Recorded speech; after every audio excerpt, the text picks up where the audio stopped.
ਇੱਕ ਬਹੁਤ ਹੀ ਇਮਾਨਦਾਰ ਅਤੇ ਸੱਚੀ ਸੁੱਚੀ ਸ਼ਖਸੀਅਤ ਦੇ ਮਾਲਕ ਰਿਟਾਇਰਡ ਜਸਟਿਸ ਤਜਿੰਦਰ ਸਿੰਘ ਦੁਆਬੀਆ ਪਿਛਲੇ ਦਿਨੀ ਆਪਣੇ ਸਵਾਸਾਂ ਦੀ ਪੂੰਜੀ ਨੂੰ ਖਰਚਦੇ ਹੋਏ ਪਰਮਾਤਮਾ ਦੇ ਚਰਨਾਂ ਵਿੱਚ ਜਾ ਬਿਰਾਜੇ। ਉਹਨਾਂ ਦੀ ਯਾਦ ਵਿੱਚ ਇੱਕ ਧਾਰਮਿਕ ਸਮਾਗਮ ਦਾ ਆਯੋਜਨ ਉਹਨਾਂ ਦੇ ਸਮੂਹ ਪਰਿਵਾਰ ਵੱਲੋਂ, ਜਿਨ੍ਹਾਂ ਵਿੱਚ Sardarni Raghbir Kaur, additional advocate general Inderpal Singh Doabia, Sardar Manpreet Singh Doabia, Rewa Bani, Amrit ਦੁਆਬੀਆ, Gurfateh Singh ਦੁਆਬੀਆ ਅਤੇ ਉਹਨਾਂ ਦੇ ਸਮੂਹ ਪਰਿਵਾਰ ਵੱਲੋਂ ਗੁਰਦੁਆਰਾ ਸਾਹਿਬ ਸੈਕਟਰ 8 ਚੰਡੀਗੜ੍ਹ ਵਿਖੇ ਕਰਵਾਇਆ ਗਿਆ, ਜਿਸ ਵਿੱਚ ਰਾਗੀ ਸਿੰਘਾਂ ਵੱਲੋਂ ਕੀਰਤਨ ਦੀ ਹਾਜ਼ਰੀ ਲਗਵਾਈ ਅਤੇ ਆਈਆਂ ਹੋਈਆਂ ਸਮੂਹ ਸੰਗਤਾਂ ਨੂੰ ਉਸ ਪਰਮਪਿਤਾ ਪਰਮਾਤਮਾ ਦੇ ਚਰਨਾਂ ਨਾਲ ਜੋੜਿਆ। ਰਿਟਾਇਰਡ ਜਸਟਿਸ ਸਰਦਾਰ ਤਜਿੰਦਰ ਸਿੰਘ ਦੁਆਬੀਆ ਜੀ ਦਾ ਜਨਮ 14 ਫਰਵਰੀ 1941 ਨੂੰ ਐਡੀਸ਼ਨਲ ਐਡਵੋਕੇਟ ਜਨਰਲ ਸਰਦਾਰ ਹਰਬੰਸ ਸਿੰਘ ਦੁਆਬੀਆ ਜੀ ਦੇ ਘਰ ਮਾਤਾ ਸਰਦਾਰਨੀ ਸਤਵੰਤ ਕੌਰ ਹੁਣਾਂ ਦੀ ਕੁੱਖੋਂ ਹੋਇਆ। ਭਾਰਤ ਪਾਕਿਸਤਾਨ ਵੰਡ ਤੋਂ ਬਾਅਦ ਆਪ ਜੀ ਦਾ ਪਰਿਵਾਰ ਸ਼ਿਮਲਾ ਆਣ ਵਸਿਆ ਤੇ ਚੰਡੀਗੜ੍ਹ ਬਣਨ ਤੋਂ ਬਾਅਦ ਸਨ 1953 ਵਿੱਚ ਜਿਸ ਵੇਲੇ East Punjab high court Chandigarh ਆ ਗਈ ਤਾਂ ਆਪ ਜੀ ਪਰਿਵਾਰ ਸਮੇਤ ਚੰਡੀਗੜ੍ਹ ਸ਼ਿਫਟ ਹੋ ਗਏ। ਆਪ ਜੀ ਨੇ ਆਪਣੀ ਮੁੱਢਲੀ ਸਿੱਖਿਆ senior model school sector 16 Chandigarh ਤੋਂ ਪ੍ਰਾਪਤ ਕੀਤੀ। ਉਪਰੰਤ ਆਪ ਜੀ ਨੇ ਆਪਣੀ ਗ੍ਰੈਜੂਏਸ਼ਨ ਗਵਰਨਮੈਂਟ ਕਾਲਜ ਚੰਡੀਗੜ੍ਹ ਤੋਂ ਅਤੇ ਆਪਣੀ LLB ਪੰਜਾਬ ਯੂਨੀਵਰਸਿਟੀ ਚੰਡੀਗੜ੍ਹ ਤੋਂ ਪੂਰੀ ਕੀਤੀ। ਅਕਤੂਬਰ 1962 ਵਿੱਚ ਆਪ ਜੀ ਨੇ ਆਪਣਾ legal career Punjab high court ਤੋਂ ਸ਼ੁਰੂ ਕੀਤਾ। 14 ਫਰਵਰੀ 1994 ਨੂੰ ਆਪ ਜੀ ਹਾਈ ਕੋਰਟ ਦੇ ਜੱਜ ਬਣ ਗਏ ਤੇ ਆਪ ਜੀ ਦਾ ਤਬਾਦਲਾ ਮੱਧ ਪ੍ਰਦੇਸ਼ ਦਾ ਹੋ ਗਿਆ। ਉਪਰੰਤ ਆਪ ਜੀ ਨੇ 5 ਸਾਲ ਜੰਮੂ ਅਤੇ ਕਸ਼ਮੀਰ ਵਿੱਚ ਸੇਵਾਵਾਂ ਨਿਭਾਈਆਂ। ਆਪਣੇ ਜੱਜ ਦੇ ਕਾਰਜਕਾਲ ਦੌਰਾਨ ਆਪ ਜੀ ਨੇ ਆਪਣੇ ਹਰ ਕੰਮ ਨੂੰ ਬਹੁਤ ਹੀ ਮਿਹਨਤ, ਲਗਨ ਅਤੇ ਇਮਾਨਦਾਰੀ ਨਾਲ ਕੀਤਾ ਤੇ ਆਪ ਜੀ ਨੇ 44,000 ਕੇਸਾਂ ਦਾ ਨਿਪਟਾਰਾ ਕੀਤਾ। ਜੰਮੂ ਕਸ਼ਮੀਰ ਵਿੱਚ ਆਪਣੇ ਕਾਰਜਕਾਲ ਦੌਰਾਨ ਆਪ ਜੀ ਨੇ ਬਹੁਤ ਹੀ ਸ਼ਲਾਘਾਯੋਗ ਕੰਮ ਕੀਤੇ। ਆਪ ਜੀ ਇੱਕ ਉੱਘੇ ਰਾਈਟਰ ਵੀ ਸਨ ਤੇ ਲਾਅ ਤੇ ਆਪ ਜੀ ਨੇ 50 ਤੋਂ ਵੱਧ ਕਿਤਾਬਾਂ ਅਤੇ ਟਿੱਪਣੀਆਂ ਲਿਖੀਆਂ। ਆਪ ਜੀ ਮਿਊਨਿਸਪਲ ਲਾਅ ਦੇ ਮਾਹਿਰ ਸਨ। ਆਪ ਜੀ legal magazine Punjab legal reports and statutes ਦੇ ਸੰਸਥਾਪਕ ਅਤੇ ਸੰਪਾਦਕ ਸਨ। ਆਪ ਜੀ ਦੀਆਂ ਲਿਖੀਆਂ ਪੁਸਤਕਾਂ ਬਹੁਤ ਸਾਰੀਆਂ ਯੂਨੀਵਰਸਿਟੀਆਂ ਅੰਦਰ ਪਾਠ ਪੁਸਤਕਾਂ ਵਜੋਂ ਕੰਮ ਕਰ ਰਹੀਆਂ ਹਨ। 13 ਦਸੰਬਰ 2003 ਨੂੰ ਆਪ ਜੀ ਨਵੀਂ ਦਿੱਲੀ ਸ਼ਿਫਟ ਹੋ ਗਏ ਅਤੇ ਸੁਪਰੀਮ ਕੋਰਟ ਵਿਖੇ ਆਪ ਜੀ ਨੇ ਪ੍ਰੈਕਟਿਸ ਸ਼ੁਰੂ ਕੀਤੀ। ਜਸਟਿਸ ਦੁਆਬੀਆ ਨੇ ਵਾਤਾਵਰਨ ਅਤੇ ਵਾਤਾਵਰਨ ਸੁਰੱਖਿਆ ਦੇ ਕਾਨੂੰਨ ਤੇ ਵੀ ਟਿੱਪਣੀਆਂ ਲਿਖੀਆਂ। ਇਹ ਦੁਬਾਰਾ 2 ਭਾਗਾਂ ਵਿੱਚ ਚੱਲਿਆ ਅਤੇ ਇਸ ਨੂੰ ਦੁਬਾਰਾ ਲੈਕਸਿਸ ਨਿਕਿਸ ਦੁਆਰਾ ਪ੍ਰਕਾਸ਼ਿਤ ਕੀਤਾ ਗਿਆ। ਸਾਰੀਆਂ ਪੁਸਤਕਾਂ ਨੂੰ ਕਾਨੂੰਨੀ ਭਾਈਚਾਰਕ ਸਾਂਝ ਵਜੋਂ ਧਾਰਮਿਕ ਸੁਭਾਅ ਨਾਲ ਭਰਪੂਰ ਹੁੰਗਾਰਾ ਮਿਲਿਆ। ਜਸਟਿਸ ਦੁਆਬੀਆ ਨੇ ਸ਼੍ਰੀ ਗੁਰੂ ਨਾਨਕ ਦੇਵ ਜੀ ਦੇ ਜੀਵਨ ਬਾਰੇ ਵੀ ਲਿਖਿਆ ਅਤੇ ਸ਼੍ਰੀ ਗੁਰੂ ਗ੍ਰੰਥ ਸਾਹਿਬ ਵਿੱਚ ਭਗਤਾਂ ਦਾ ਇਤਿਹਾਸ ਜੋ ਕਿ ਨਿਤਨੇਮ ਦਾ ਹਿੱਸਾ ਸੀ ਬਾਰੇ ਆਪ ਜੀ ਨੇ ਵਿਸਥਾਰ ਪੂਰਵਕ ਲਿਖਿਆ। ਆਪ ਜੀ ਨੇ 9ਵੇਂ ਗੁਰੂ ਸ਼੍ਰੀ ਗੁਰੂ ਤੇਗ ਬਹਾਦਰ ਜੀ ਦੇ ਜੀਵਨ ਦਾ ਇਤਿਹਾਸ ਵੀ ਲਿਖਿਆ। ਜਸਟਿਸ ਦੁਆਬੀਆ ਜੀ ਨੇ ਦੁਆਬੀਆ ਫਾਊਂਡੇਸ਼ਨ ਦੇ ਹੈੱਡ ਹੋਣ ਦੇ ਨਾਤੇ ਬਹੁਤ ਸਾਰੇ ਪਰਉਪਕਾਰ ਦੇ ਕੰਮ ਕੀਤੇ ਅਤੇ ਬਿਨਾਂ ਕਿਸੇ ਧੂਮ-ਧਾਮ ਦੇ ਆਪ ਜੀ ਨੇ ਦਾਨ ਦਿੱਤਾ। ਆਪ ਜੀ rotary club mid town Chandigarh ਦੇ ਸਾਬਕਾ ਪ੍ਰਧਾਨ ਵੀ ਰਹੇ। ਆਪ ਜੀ ਨੇ ਅਨੇਕਾਂ ਵਾਰ ਬਲੱਡ ਡੋਨੇਸ਼ਨ ਕੈਂਪ ਲਗਾਏ ਅਤੇ ਆਪ ਜੀ ਖੁਦ ਵੀ ਇੱਕ ਚੰਗੇ ਬਲੱਡ ਡੋਨਰ ਸਨ। ਮੌਜੂਦਾ ਸਮੇਂ ਵਿੱਚ ਆਪ ਜੀ ਦੇ ਇਹਨਾਂ ਸਾਰੇ ਚੰਗੇ ਸੰਸਕਾਰਾਂ ਤੇ ਆਪ ਜੀ ਦਾ ਸਮੁੱਚਾ ਪਰਿਵਾਰ ਚੱਲ ਰਿਹਾ ਹੈ। ਆਪ ਜੀ ਦਾ ਸਮੁੱਚਾ ਪਰਿਵਾਰ ਬਹੁਤ ਹੀ ਮਿੱਠ ਬੋਲਦਾ ਪਰਿਵਾਰ ਹੈ ਅਤੇ ਪਰਮਾਤਮਾ ਦੇ ਭਾਣੇ ਵਿੱਚ ਰਹਿਣ ਵਾਲਾ ਪਰਿਵਾਰ ਹੈ। ਆਪ ਜੀ ਦੇ ਬੱਚੇ ਬਹੁਤ ਹੀ ਨੇਕ ਹਨ, ਸੰਸਕਾਰੀ ਹਨ ਅਤੇ ਸਮਾਜ ਵਿੱਚ ਸ਼ਲਾਘਾਯੋਗ ਸਥਾਨ ਰੱਖਦੇ ਹਨ। ਆਪ ਜੀ ਦੇ ਬੇਟੇ Sardar Inderpal Singh Doabia additional advocate general ਹਨ ਅਤੇ ਆਪ ਜੀ ਦੇ ਦੂਸਰੇ ਬੇਟੇ Manpreet Singh Doabia supreme court of India ਦੇ ਐਡਵੋਕੇਟ ਹਨ ਅਤੇ ਆਪ ਜੀ ਦੇ ਪੋਤਾ ਅਤੇ ਪੋਤੀ ਅੰਮ੍ਰਿਤ ਦੁਆਬੀਆ ਅਤੇ ਗੁਰਫਤਿਹ ਸਿੰਘ ਦੁਆਬੀਆ ਦੋਨੇ ਹੀ ਲਾਅ ਦੇ ਸਟੂਡੈਂਟ ਹਨ।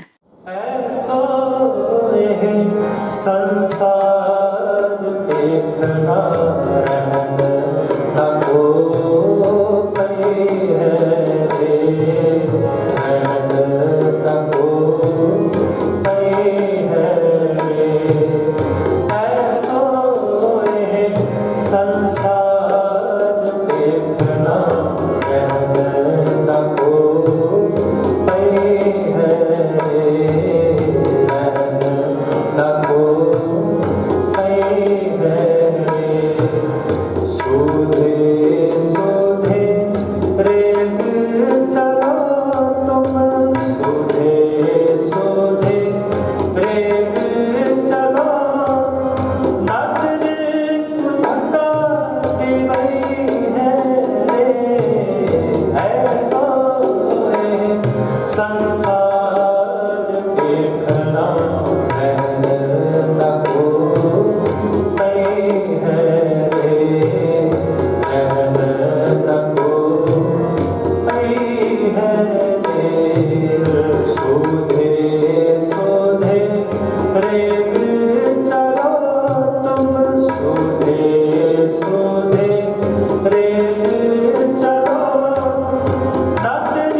आनंद सुनो मत भाग्यो सकल मनोरथ पूरे पार परम धन पाया करे सकल कसूर दुख रोग संताप करे सुने सच्ची बात संत सत भय सत से पूरे होते जा सुनते पुण्य कहते पवित्र सतगुरु है आकर पूरे बेनवंत ना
ਸੁਪਨੇ ਯੋਂ ਸੰਸਾਰ ਦੇ ਮਹਾਵਾਪਸਾਰ ਆਪ ਜੀ ਦੇ ਦਰ ਘਰ ਦੇ ਪ੍ਰੀਤਵਾਨ ਸਤਿਕਾਰਯੋਗ ਜਸਟਿਸ ਤੇਜਿੰਦਰ ਸਿੰਘ ਜੀ ਦੁਆਬੀਆ ਹੋਰਾਂ ਨੂੰ ਆਪ ਜੀ ਨੇ ਜਿਤਨੀ ਸਵਾਸਾਂ ਦੀ ਪੂੰਜੀ ਬਖਸ਼ਿਸ਼ ਕਰਕੇ ਮਾਤਰੋਂ ਭੇਜਿਆ ਸੀ ਉਤਨੇ ਸਵਾਸਾਂ ਨੂੰ ਪੂਰੀਆਂ ਕਰਦੇ ਆਪ ਜੀ ਦੇ ਭਾਣੇ ਅਨੁਸਾਰ ਅਕਾਲ ਚਲਾਣਾ ਕਰਕੇ ਸਨ। ਜਿਨ੍ਹਾਂ ਦੀ ਰੂਹ ਦੀ ਕਲਿਆਣਤਾਤਮਕ ਸ਼ਾਂਤੀ ਲਈ ਜਿਨ੍ਹਾਂ ਦੀ ਧਰਮ ਪਤਨੀ ਸਤਿਕਾਰਯੋਗ ਸਰਦਾਰਨੀ ਰਘਬੀਰ ਕੌਰ ਅਤੇ ਸਮੂਹ ਦੁਆਬੀਆ ਪਰਿਵਾਰ ਵੱਲੋਂ ਮਿਲ ਜੁਲ ਕੇ ਸ੍ਰੀ ਅਖੰਡ ਪਾਠ ਸਾਹਿਬ ਪ੍ਰਾਰੰਭ ਕਰਵਾਏ ਸਨ। ਅਖੰਡ ਪਾਠ ਸਾਹਿਬ ਦੇ ਭੋਗ ਤੋਂ ਉਪਰੰਤ ਇਲਾਹੀ ਬਾਣੀ ਦੇ ਸ਼ਬਦ ਕੀਰਤਨ ਵਿਸ਼ੇਸ਼ ਤੌਰ ਤੇ ਦੀਵਾਨ ਸਜਾਏ। ਸਜੇ ਦੀਵਾਨਾਂ ਵਿੱਚ ਇਲਾਹੀ ਬਾਣੀ ਦੇ ਵੈਰਾਗਮਈ ਸ਼ਬਦ ਕੀਰਤਨ ਛੇ ਪੌੜੀਆਂ ਆਨੰਦ ਸਾਹਿਬ ਸਮੇਤ ਗਾਏ ਹੋਏ ਨੇ। ਸਤਿਗੁਰੂ ਜੀ ਹੋਈਆਂ ਭੁੱਲਾਂ ਮਾਫ ਕਰਨੀਆਂ, ਅਗਾਹਾਂ ਤੋਂ ਸੁਮਤ ਬਖਸ਼ਿਸ਼ ਕਰਨੀ। ਗੁਰਬਾਣੀ ਦਾ ਭਾਵ ਸਮੂਹ ਪਰਿਵਾਰ ਸਰਬੱਤ ਸੰਗਤਾਂ ਦੇ ਹਿਰਦਿਆਂ ਅਤੇ ਸੁਰਗਵਾਸੀ ਸਤਿਕਾਰਯੋਗ ਜਸਟਿਸ ਤੇਜਿੰਦਰ ਸਿੰਘ ਜੀ ਦੁਆਬੀਆ ਹੋਰਾਂ ਦੇ ਵਿਛੜੀ ਰੂਹ ਦੇ ਪਰਤਾਏ ਬਖਸ਼ਿਸ਼ ਕਰਨਾ। ਵਿਛੜੀ ਰੂਹ ਕੋਲੋਂ ਸੰਸਾਰ ਵਿੱਚ ਵਿਚਰਦਿਆਂ ਜਾਣੇ ਅਣਜਾਣੇ ਬੇਅੰਤ ਪ੍ਰਕਾਰ ਦੀਆਂ ਭੁੱਲਾਂ ਤਰੁੱਟੀਆਂ ਅਵਗਿਆ ਹੋਈਆਂ ਹੋਣਗੀਆਂ। ਕਿਰਪਾ ਕਰਨੀ ਲੇਖੈ ਕਦੇ ਨਾ ਛੁਟੀਐ ਖਿਨ ਖਿਨ ਭੁੱਲਣ ਹਾਰ ਬਖਸ਼ਣ ਹਾਰ ਬਖਸ਼ ਲੈ ਨਾਨਕ ਪਾਰ ਉਤਾਰ ਦੇ ਮਹਵਾਕ ਅਨੁਸਾਰ। ਵਿਛੜੀ ਰੂਹ ਨੂੰ ਆਵਾ ਗਾਉਣ ਦੇ ਚੱਕਰ ਤੋਂ ਨਿਵਰਤ ਕਰਕੇ ਸਦੀਪ ਕਾਲ ਵਾਸਤੇ ਚਰਨਾਂ ਵਿਸ਼ਵਾਸ ਬਖਸ਼ਿਸ਼ ਕਰਨਾ। ਸਮੂਹ ਪਰਿਵਾਰ ਨੂੰ ਧਰਮ ਘਰੋਂ ਸਿੱਖੀ ਸਿਦਕ ਭਰੋਸਾ ਨਾਮਦਾਨ ਬਾਣਾ ਦੀ ਸਮਰੱਥਾ ਚੜ੍ਹਦੀਆਂ ਕਲਾਂ ਬਖਸ਼ਿਸ਼ ਕਰਨੀਆਂ। ਪਰਿਵਾਰ ਵਿੱਚ ਆਪਸੀ ਪਿਆਰ ਸਮੂਹਿਕ ਭਾਵ ਦੀ ਦਾਤ। ਸਮੂਹ ਪਰਿਵਾਰ ਸਰਬੱਤ ਸੰਗਤਾਂ ਦੀਆਂ ਹਾਜ਼ਰੀਆਂ ਦਿਲ ਫੁੱਲ ਬੇਟਾ ਮੰਦਰ ਪ੍ਰਵਾਨ ਕਰਨੀਆਂ। ਸਾਰਿਆਂ ਨੂੰ ਘਰੋਂ ਘਰੋਂ ਸਿੱਖੀ ਸਿਦਕ ਭਰੋਸਾ ਨਾਮਦਾਨ ਦੇਹ ਰੋਗਤਾ ਚਰਨਾਂ ਦੀ ਪ੍ਰੀਤ ਦੇਸ਼ ਦੇਸ਼ ਪਰਿਵਾਰਾਂ ਦੇ ਅੰਗ ਸੰਗ ਸੁਖੀ ਬਸੈ ਮੋਰੋ ਪਰਿਵਾਰਾ। ਸੇਵਕ ਸਿੱਖ ਸਭੈ ਕਰਤਾਰਾ ਵਾਲੀ ਬਖਸ਼ਿਸ਼ ਕਰਨੀ। ਪਰਿਵਾਰ ਵੱਲੋਂ ਕੜਾ ਪ੍ਰਸ਼ਾਦ ਦੀ ਦੇਗ ਲੰਗਰ ਸਜਾ ਕੇ ਹਾਜ਼ਰ ਹੈ ਦਰ ਪ੍ਰਵਾਨ ਕਰੋ ਜੀ। ਪ੍ਰਵਾਨ ਕੜਾ ਪ੍ਰਸ਼ਾਦ ਲੰਗਰ ਸਾਧ ਸੰਗਤ ਵਰਤਾਉਣ ਦੀ ਆਗਿਆ ਬਖਸ਼ੋ। ਜੋ ਸ਼ਬਦੇ ਸਤਿਨਾਮ ਵਾਹਿਗੁਰੂ ਜਪੇ ਹੁਕਮਨਾਮਾ ਬਖਸ਼ ਕੇ ਕਿਰਤਾਰਥ ਕਰੋ। ਸੇ ਪਿਆਰੇ ਮੇਲ ਜਿਨ੍ਹਾਂ ਮਿਲਿਆ ਤੇਰਾ ਨਾਮ ਚਿੱਤੇ ਆਵੇ। ਨਾਨਕ ਨਾਮ ਚੜ੍ਹਦੀ ਕਲਾ ਤੇਰੇ ਭਾਣੇ ਸਰਬੱਤ ਦਾ ਭਲਾ।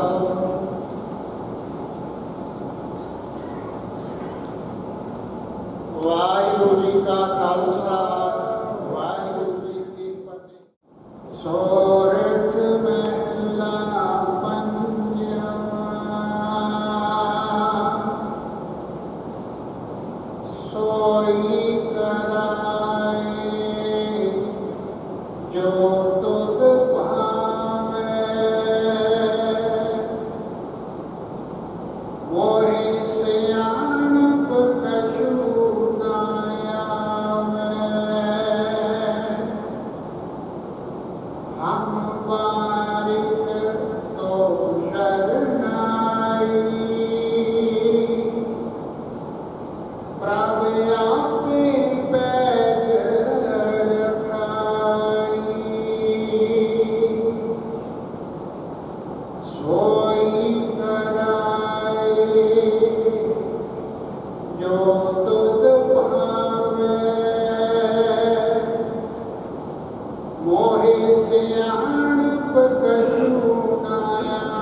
डोरी हाथ तुम्हारे,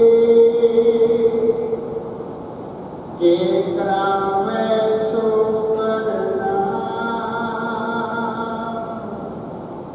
नानक दास तेरी शरणा।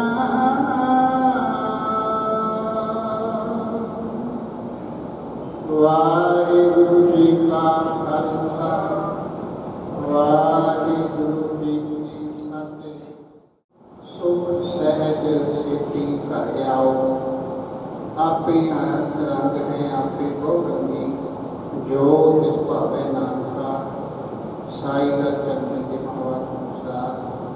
सत्कारयोग सुरवासी जस्टिस तजिंदर सिंह जी दुआबिया कला की अंतिम अरदास में शामिल हुई सर्वा संगतां दा समूह दुआबिया परिवार को तय दिल तो धन्यवाद है जी। कड़ा प्रसाद की देग वरत रही है, उपरंत बेसमेंट में गुरु के लंगर का प्रबंध परिवार ने किया है। सर्वा संगतां नूं बेनती है कड़ा प्रसाद की देग लैण तो उपरंत गुरु का लंगर छक के जाण की प्रार्थना करनी। दोबारा फिर सर्वा संगतां दा नेड़े दूर करके समूह दुआबिया परिवार को तय दिल तो धन्यवाद है। वाहिगुरु जी का खालसा, वाहिगुरु